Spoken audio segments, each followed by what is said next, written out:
아직 안 보신 분들의 신선한 충격을 위해 결말이나 숨겨진 사실에 대한 스포는 하지 않고 여러분이 더 재미있게 영화를 즐길 수 있게 도미니언에서 벌어지는 사건의 배경과 이전 작품에서 이어지는 내용 및 인물들로 관람 포인트를 알려드리겠습니다.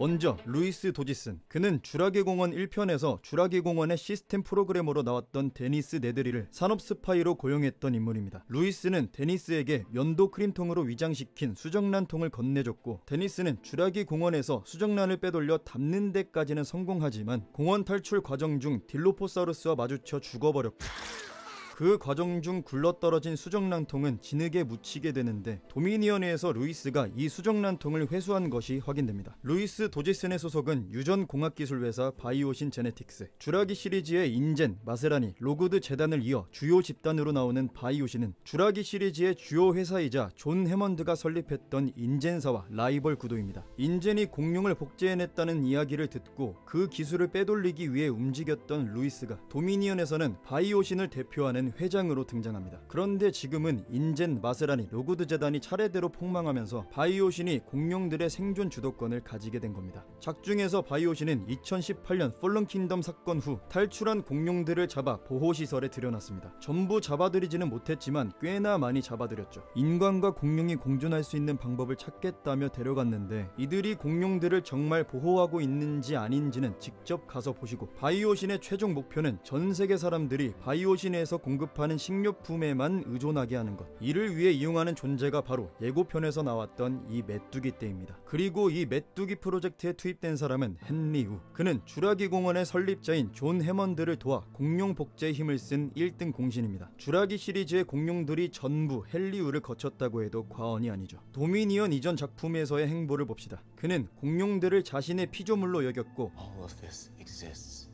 because of me. 자신이 아니면 다른 누군가가 이 기술을 이용할 거라고 생각합니다. If I don't innovate, somebody else will. 폴런 킹덤에서도 Relax. We'll make some more. So will they. 이렇게 말했죠. 그리고 공룡들을 가지고 여러 가지 실험을 하면서 더 강력한 공룡을 만들기 위해 엄청난 실험들을 감행했습니다. 1편의 인도미누스 렉스나 폴런 킹덤의 인도랩터와 같은 혼종을 만들어내기도 했는데, 인도랩터는 음향신호로 목표물을 공격하는 훈련을 받기도 했죠. 강력함에 그치지 않고 완벽함에 집착하며 블루를 납치하기도 했습니다. 그리고 폴른 킹덤에서는 마지막 순간까지 완벽한 혼종을 계속 만들어내기 위해 발악을 하는 모습을 보여주다가 어딘가로 끌려갔는데 어디 갔나 했더니 바이오신에 들어갔던 거죠. 도미니언에서는 블루의 새끼 베타와 또 다른 생명체를 데려오라고 요구합니다. 과연 베타와 그 생명체를 가지고 무엇을 하려는 건지, 어떤 생각을 가지고 행동하는지에 집중하시면 됩니다. 다음은 앨런 그랜트. 그는 쥬라기 공원 1편에서 공원의 안전을 보증받기 위해 존 해먼드가 섭외한 고생물학자입니다. 이전 작중 그의 행적은 신호탄을 이용해 거대 공룡을 유인할 수 있다는 사실을 알려준 것. 그리고 3편에서는 랩터의 발성기관 구조를 연구해 복잡한 대화를 할 수 있는 생물이었음을 밝혀낸 것입니다. 그리고 존 해먼드에게 자문을 할 때 이렇게 말했습니다. Thrown back into the mix together. How can we possibly have the slightest idea? 그는 인젠에서 만든 공룡은 진짜 공룡이 아닌 괴물이라고 생각하고 있으며 화석을 통해서만 진짜 공룡을 만날 수 있다고 생각해 지금까지도 계속 현장 발굴을 하는 중입니다. 도미니언에서는 화석 발굴 현장으로 유명한 유타에서 첫 등장합니다. 그리고 앨런과 연인 사이로 등장했던 고식물학자 엘리 세틀러. 엘리는 공룡에 대한 통제력에 대해 의문을 제기한 사람입니다. 그리고 존 해먼드의 생각을 바꾸는 데 어느 정도 기여를 한 사람이기도 하죠. We have control again. You never had control. That's the illusion. The only thing that matters now are the people we love. 3편에서는 앨런과 헤어지고 마크라는 남자와 결혼해 아이 둘을 낳고 잘 사는 모습으로 등장해 앨런 엘리 커플을 지지하던 팬들이 가슴 아파하기도 했습니다. 3편에서는 식물학계에서 은퇴한 걸로 나왔는데 도미니언에서는 다시 복귀해 활동하고 있습니다. 예고편에서는 앨런을 어딘가로 데려가려고 하죠. You coming or what? 앨런과 엘리가 가는 곳은 어디고 왜 가는 건지, 그리고 둘의 관계는 어떻게 될지에 집중하시면 됩니다. 다음은 혼돈 이론학자 이안 말콤. 그는 자연은 통제할 수 없으며 도태된 존재는 도태된 대로 둬야 한다고 말합니다. 펄런 킹덤에서 화산 폭발로 인해 공룡들이 죽어갈 때 to be taken out by the volcano. 이런 말을 한 것도 유전학이 세상의 질서를 붕괴시킬 것이라는 생각에 한 거죠. 이하는 쥬라기 시리즈 내내 혼돈 이론을 기반으로 유전학의 위험성에 대해 주장하는데 아이러니하게도 도미니언에서의 강연 장소가 유전학을 연구하는 바이오신입니다. 이는 혼돈 이론이 엄청난 인기를 얻게 되면서 바이오신이 이안을 섭외했기 때문인데 자식 5명을 먹여 살리기 위해 돈을 벌기에 딱 좋은 개꿀 직장이라며 바이오신을 그냥 밥줄로 여기고 있는 모습으로 연출됩니다. 참고로 이안 말콤은 쥬라기 공원 2편에서 입양딸 켈리 말콤을 데리고 있던 것과 아내가 도망갔었다고 언급한 것으로 보아 자식 5명도 입양한 자식들일 거라고 추측할 수 있습니다. 도미니언에서의 이안 말콤이 바이오신과 뜻을 반대하는지 아니면 중립인지 아니면 반전으로 뜻을 함께하는지 가서 확인하시죠.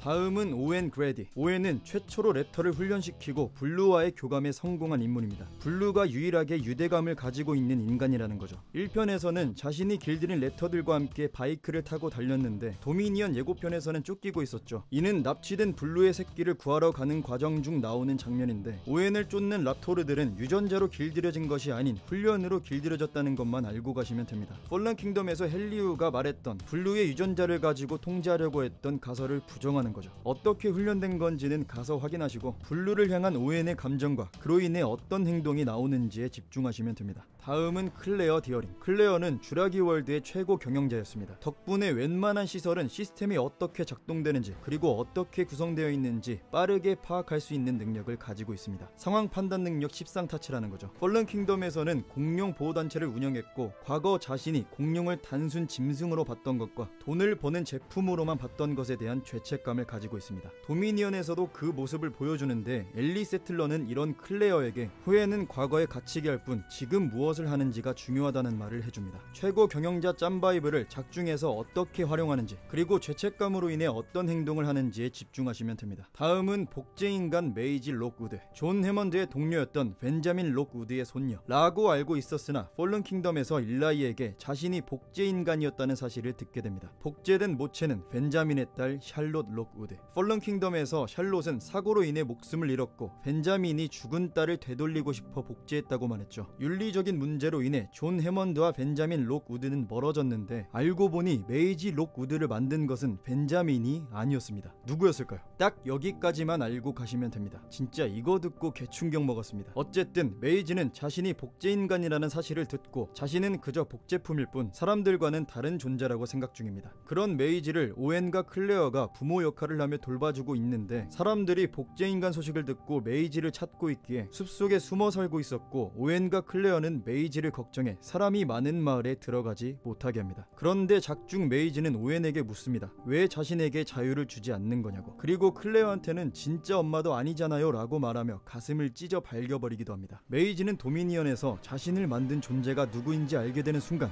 여기까지 말하겠습니다. 도대체 누가 만들었길래 그런 건지 그리고 메이지와 오웬 클레어의 관계는 어떻게 될지 확인해 보시죠. 다음은 베리 샌벤. 오웬과 함께 랩터를 사육한 인물입니다. 오랜 기간 사육을 한 만큼 랍토르 종류 공룡들의 습성을 잘 알고 있고 오웬과 함께 랩터를 상대한 경험도 있기에 그 짬바를 이용해 작중에서 활약합니다. 1편에서 나무통에 갇혀 블루한테 위협을 받았는데 도미니언에서도 어딘가에 갇혀서 위협받는다는 거. 오웬과 암시장에서 제외하는데 꽤나 구현이 잘 된 암시장 이라는 곳이 존재하는 것과 이곳에서 보여주는 오웬과의 팀플레이를 즐기시면 됩니다. 마지막으로 프랭클린과 지아. 펄런 킹덤에서 클레어와 함께 공룡 복지단체에서 일했습니다. 지아는 수의사고 프랭클린은 프로그래머입니다. 이슬라누블라 화산 폭발 직전에 클레어와 함께 간 것을 보면 둘은 클레어의 말을 잘 따른다는 것을 알 수 있습니다. 얘네는 이것만 알고 가시면 됩니다. 혹시라도 보신 분들 중 댓글에 스포성 댓글을 작성하실 거라면 아직 보지 않은 분들의 신선한 충격을 위해 댓글 앞에 스포 주의를 적어주시기를 부탁드립니다. 기억 안 나시는 분들은 영상 한 번 더 보시고 영상 도움이 되셨기를 바라며 구독과 좋아요 눌러주시면 감사하겠습니다.